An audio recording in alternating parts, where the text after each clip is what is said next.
Many people ask me about my first picture book, which is probably my best-selling book so far, which is Sweet Clara and the Freedom Quilt, which came out in 1993.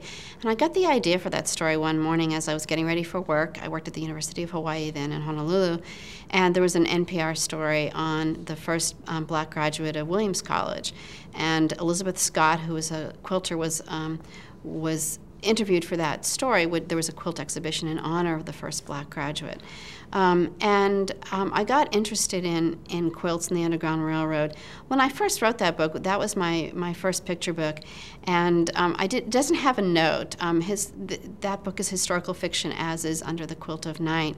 But there's this association of quilts with the Underground Railroad, and I think, again, it's a point where teachers can use those books in various ways in the classroom, but also have children, again, do research and say, well, we have these myths and this folklore about this, but is it really true? And it may be that, that we find out that it's not. I also wrote another book about black history called A Band of Angels, and I really had a wonderful experience doing that. I was able to interview Beth Howes, who's the Special Collections Librarian at Fisk University. This is the story of the Fisk University Jubilee Singers.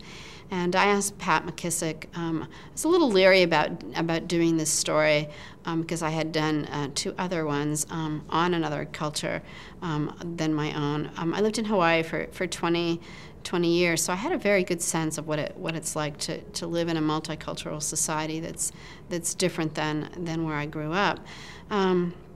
And Pat McKissick, when I was about to do Band of Angels, said, you know, I did something on Ella Shepherd, who's the Jubilee singer. She said, go ahead. And I think parents have been very, and teachers have been very welcoming of books if they're well done and historically researched.